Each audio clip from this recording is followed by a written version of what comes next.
Hello ladies and gentlemen, Safehouse here, bringing you the Chimera fight from the Cutter's Cry dungeon. Here's the last boss. He has a ram's head, a dragon's head and a lion's head. Bit of an interesting looking character. Now he's got one main trick, and that is when it comes up on the screen the ram's eyes have turned blue. You need to move away from Chimera and he will do an icy AOE around him. It will also come up on the screen saying the dragon's eyes have turned violet. When this happens you need to huddle around and he will do an AOE that will hit you unless you are in a small circle around him. That's actually not too small a circle, but you still need to be pretty close to him.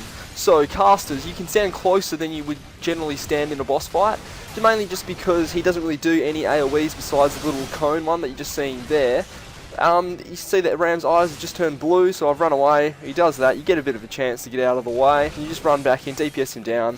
But as I said, casters stand closer than you usually would, just because when the violet one comes up, you're going to need to get in pretty quick, because it gives you a fair bit of a chance, but not heaps. So even, as you can see, I was out of that, but you know, with my latency from Australia, it puts me a little bit behind. I got hit by it, took the damage, but it doesn't kill me, and the heal heals me back up pretty quick. I pop a few healing cooldowns and get the health back pretty quick, so it's all fine there. So we're just back to DPSing down the boss. Limit break's still building pretty slowly at this stage. We actually don't even make it to a second level limit break this turn.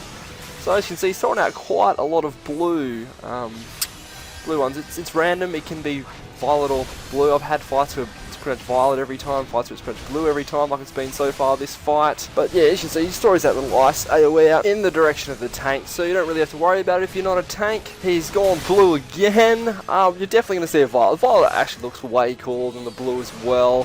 So he does throw out multiple in this fight, so we're definitely going to see him. As I said before, casters stand closer than you usually would, and melee DPS also stand further back than you usually would. You do have a point where you can still be hitting the mob, but be kind of a distance away. Finally getting a violet there, so it looks way cooler. So as you can see, you just need to be in that bit of a circle around him. He does target people, as you're seeing him do right now. He targets you and throws a little orb out at you. As you can see, just leaving Chimera there, you can run away from it, dodge it, it just explodes after a little while, as you're seeing.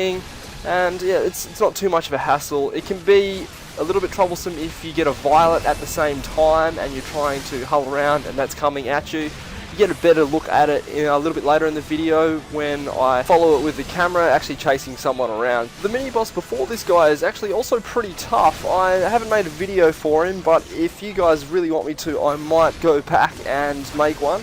It's just about, he goes under the ground and stuff, and just stay away from the sand that's flying up out of the ground, and when he does his little whirlpool sucking in ability, just get as far to the edge as you possibly can.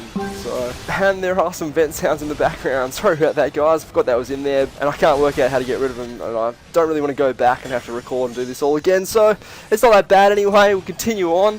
You see I've got hit there again, and I've been targeted, so I'm running pretty quickly, trying to make sure I get those heals. There's that orb coming towards me, but it doesn't really curve very quickly. Just wherever it lands, it kind of explodes, so it's not too bad. You just start to throw out some AOEs that are ranged, so he just picks out random people. They're pretty easy to dodge, like he doesn't throw it straight away or anything, gives you a bit of a chance to get out. He also uses a heavy and a paralyzed debuff, so if you've got potions to clear that, just make sure you bring him into the fight.